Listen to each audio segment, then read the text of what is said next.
కోరుతున్నా అధ్యక్ష.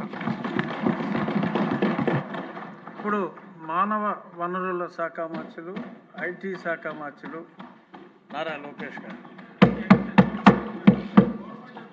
ధన్యవాదాలు అధ్యక్ష.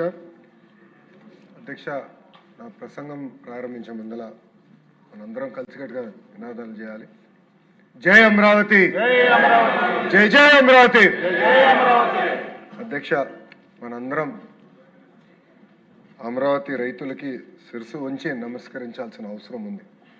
ఎందుకంటే మనం ఈరోజు ఈ చట్టసభల్లో కూర్చున్నామంటే, ఈ భవనాలు మనం ఏర్పాటు చేయగలమంటే దానికి కారణం అమరావతి రైతులు చేసిన త్యాగం అధ్యక్ష. అధ్యక్ష, ఆనాడు గౌరవ ముఖ్యమంత్రి చంద్రబాబు నాయుడు గారు ఒక్క పిలుపు మేరకు 58 రోజుల్లో రైతులందరూ పెద్ద ఎత్తున వచ్చి సుమారుగా 33,000 ఎకరాలు రాజధాని కోసం వాళ్ళు ఇష్టం జరిగింది అధ్యక్ష. అధ్యక్ష, దీని వెనకాల ఒక కారణం ఉంది అధ్యక్ష. అదేంటంటే ఒక నమ్మకం. ముఖ్యమంత్రి గారు 5 కోట్ల ఆంధ్రుల కోసం రాజధాని ఏర్పాటు చేస్తున్నారు, మన అందరికి ఒక పిలుపిచ్చారు, కలిసికట్టుగా మనం మన రాష్ట్రాన్ని అభివృద్ధి చేయాలని ఒక నమ్మకంతో ఆనాడు రైతులు పెద్ద ఎత్తున వచ్చి వాళ్ళ భూములు ఇచ్చారు అధ్యక్ష. అధ్యక్ష, ఈరోజు మనం ఏర్పాటు చేసుకున్న సమావేశం ఒక రొటీన్ సమావేశం కాదు అధ్యక్ష. ఈ సమావేశం చరిత్రలోనే నిలబడబోయే సమావేశం అధ్యక్ష. అధ్యక్ష, 5 కోట్ల ఆంధ్రుల భవిష్యత్తు శాశ్వత పునాది వేస్తుంది ఈ సమావేశం అధ్యక్ష. అధ్యక్ష, 5 కోట్ల ఆంధ్రుల కలలు తీర్చుతుంది ఈ సమావేశం అధ్యక్ష. అధ్యక్ష, 5 కోట్ల ఆంధ్రుల ఆశలకు రెక్కలు కల్పిస్తుంది ఈ సమావేశం అధ్యక్ష. అధ్యక్ష, ఇది కేవలం ఒక తీర్మానమే కాదు అధ్యక్ష, ఇది ఆంధ్రుల గుండెల్లో నిలబడే రోజని ఈ సభాముఖం తెలియజేస్తున్నారు అధ్యక్ష. అధ్యక్ష, మనందరం ఒకసారి చరిత్ర గురించి కూడా ఆలోచించాలి అధ్యక్ష. ఆనాడు పొట్టి శ్రీరాములు గారు భాష ప్రయుక్త రాష్ట్రాల కోసం 58 రోజులు దీక్ష చేసి ప్రాణ త్యాగం చేశారు అధ్యక్ష. ఆయన ప్రాణ త్యాగం వల్లనే ఆంధ్ర రాష్ట్రం ఏర్పడింది అధ్యక్ష. ఆనాడు కర్నూలు రాజధానిగా మనం మన ప్రయాణం ప్రారంభిస్తే ఎందుకో కానీ ఆనాటి పెద్దలు కరెక్ట్గా 3 సంవత్సరాల తర్వాత అటు తెలంగాణ ఆంధ్ర రాష్ట్రాన్ని కలిపి హైదరాబాద్ రాజధానిగా మనం తిరిగి మళ్ళీ మన ప్రయాణం చేశాం అధ్యక్ష.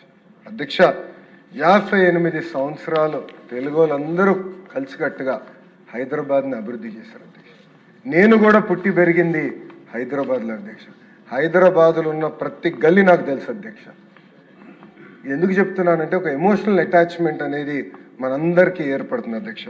అధ్యక్ష, ఇంకో పక్కన ఐటీ కానివ్వండి, ఫార్మా కానివ్వండి, ఫైనాన్షియల్ సర్వీసెస్ కంపెనీలు కానివ్వండి, పెద్ద ఎత్తున ఆనాడు చంద్రబాబు నాయుడు గారు పెట్టుబడులు తీసుకొచ్చి అద్భుతంగా హైదరాబాద్ని అభివృద్ధి చేస్తాం మన కల్లారా చూసాం అధ్యక్ష. అధ్యక్ష, ఇప్పుడు కూడా బాగా గుర్తు, గౌరవ ముఖ్యమంత్రి గారు మొదటిసారి ప్రమాణ స్వీకారం చేసినప్పుడు నేను 8వ తరగతి అధ్యక్ష. ఆనాడు విజన్ 2020 అంటే చాలా మంది ఎగతాళి చేశారు అధ్యక్ష. కానీ ఈ రోజు తిరిగి వెనక చూస్తే విజన్ 2020 మనం సాధించుకున్నాం. ప్రపంచం మొత్తం తెలిసే విధంగా మన హైదరాబాద్ని మనం నిర్మించుకున్నాం అధ్యక్ష. ఒక మాటలో చెప్పాలంటే ఆనాడు ఆంధ్ర రాష్ట్రం శరీరం అవుతే హైదరాబాద్ అనేది గుండెకాయలాగా నిలబడింది అధ్యక్ష. అందరం కలిసికట్టుగా చెమటోర్చి కష్టపడి హైదరాబాద్ని అభివృద్ధి చేసుకున్నాం. ఇప్పుడే మనోహర్ గారు చెప్పినట్లు ఆనాడు మెజారిటీ సభ్యులు కానివ్వండి, ప్రజలు విభజించదు అని కోరారు. అయినా కూడా పార్లమెంట్లో టీవీలు కట్టేసి చర్చ లేకుండా హైదరాబాద్ని విభజించారు అధ్యక్ష. ఇప్పుడు కూడా ఆ బాధ మన అందరిలో ఉంది అధ్యక్ష. ఏం తప్పు చేశాం, ఒక్క క్షణంలో మమ్మల్ని విభజించారు, ఒక్క సరిగ్గా కూడా మాట్లాడలేదే, మన అవసరాలు కూడా తెలుసుకోలేదన్న బాధ ఈ రోజు కూడా మనందరిలో ఉంది అధ్యక్ష.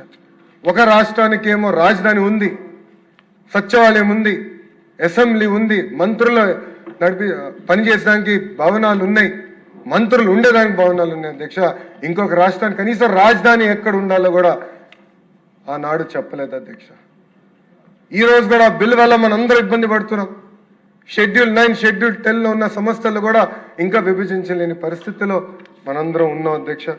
అధ్యక్ష, కొన్ని ఫోటోలు చూపించాలనుకుంటున్నా ఈరోజు అధ్యక్ష. మొదటిది, ఆనాడు గౌరవ ముఖ్యమంత్రి గారు మనకిచ్చిన భవనాలు ఎలా ఉన్నాయి హైదరాబాద్లో చూసాం అధ్యక్ష.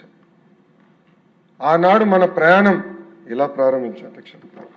ఇంకో పక్కన చూడండి అధ్యక్ష, ఆనాడు మన ఇట్లా మొదలైంది అధ్యక్ష మన ప్రయాణం. అంటే భవనాల్లో కూడా అతి దారుణమైన భవనాలు ఆనాడు ఆంధ్ర రాష్ట్రానికి కేటాయిస్తాం జరిగింది అధ్యక్ష. ఇలాంటి పరిస్థితిలో మనం మన ప్రయాణం ప్రారంభించాం అధ్యక్ష. ఒక మాటలో చెప్పాలంటే కట్టుబట్టలతో మెడబట్టి బయటికి గంటేశారన్న ఫీలింగ్ ఈ రోజు కూడా నాకుంది అధ్యక్ష. 16,000 కోట్ల లోటు బడ్జెట్తో ఆనాడు ఆంధ్ర రాష్ట్రాన్ని ఏర్పాటు చేశారు అధ్యక్ష. అధ్యక్ష, మీరు ఒక్కసారి చూస్తే శాసనసభ కూడా హైదరాబాద్లో ఉండేది అధ్యక్ష. ఆ రోజు మీరు పంచాయతీరాజ్ గ్రామీణాభివృద్ధి శాఖ మార్చులు అధ్యక్ష. శాసనసభ సాక్షిగా వేగంగా మన రాజధానిని నిర్మించుకోవాలి, కృష్ణా గుంటూరు మధ్యలో 5 కోట్ల ఆంధ్రుల కోసం రాజధాని ఏర్పాటు చేస్తాం, అభివృద్ధి వికేంద్రీకరణ చేసి చూపిస్తామని ఆనాడు గౌరవ ముఖ్యమంత్రి శ్రీ నారా చంద్రబాబు నాయుడు గారు చెప్పారు అధ్యక్ష.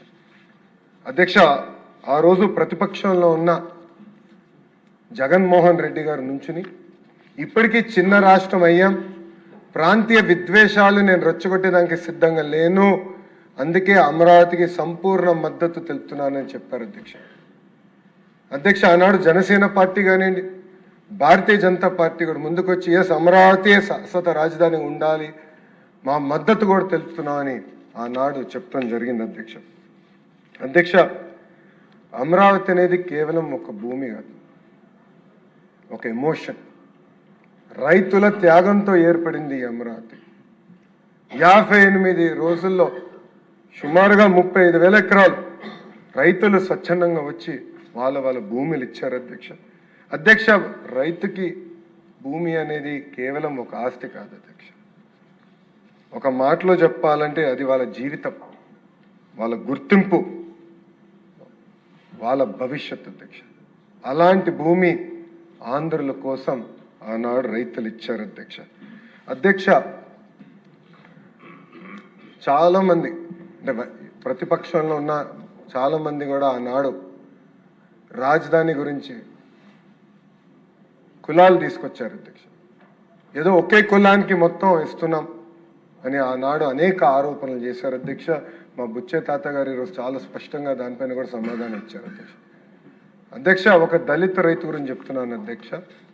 పొన్నూరు నాగేశ్వరరావు గారు ఆనాడు రాజధాని కూడా భూమి ఇస్తే ధరలు పెరిగిన వల్ల వాళ్ళ పాపని MBBS చదివించగలిగారు అధ్యక్ష. వాళ్ళ అబ్బాయిని MBA కూడా పంపించారు అధ్యక్ష. ఇట్లా ఎంతమంది జీవితాలు మారిన అధ్యక్ష ఒక అమరావతి వల్ల అధ్యక్ష. అధ్యక్ష, ఇప్పుడే పెద్దలు అన్నట్టు కేశవ్ గారు కూడా అన్నారు అధ్యక్ష, రాజధాని అనేది ఒక ఎకనామిక్ క్యాపిటల్గా ఉండాల్సిన అవసరం చాలా చాలా ఉంది అధ్యక్ష. ముందు చూపుతో రాజధాని ఏర్పాటు చేసుకోవాల్సిన అవసరం ఉంది అధ్యక్ష. అధ్యక్ష, మనం చూసాం హైదరాబాద్ నిజాం గారు ఏర్పాటు చేస్తే, సికింద్రాబాద్ బ్రిటిష్ వాళ్ళు ఏర్పాటు చేస్తే, సైబరాబాద్ని నిర్మించింది గౌరవ ముఖ్యమంత్రి చంద్రబాబు నాయుడు గారు అధ్యక్ష.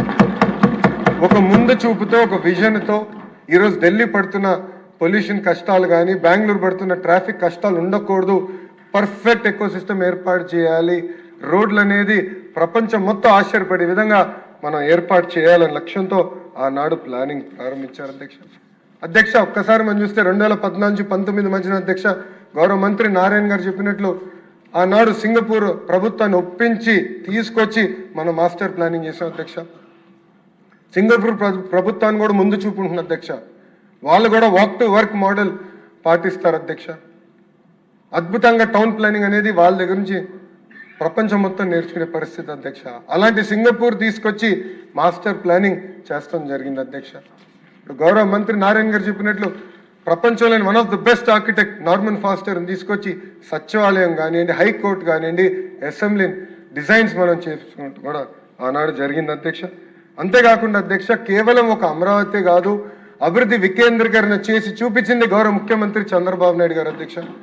అధ్యక్ష, అనంతపూర్ అధ్యక్ష కియా మోటార్స్ వచ్చే ముందల one of the most backward districts, అలాంటిది ఈరోజు అనంతపూర్ టాప్ 5కి వచ్చిందంటే దానికి కారణం ఒక కియా మోటార్ అధ్యక్ష.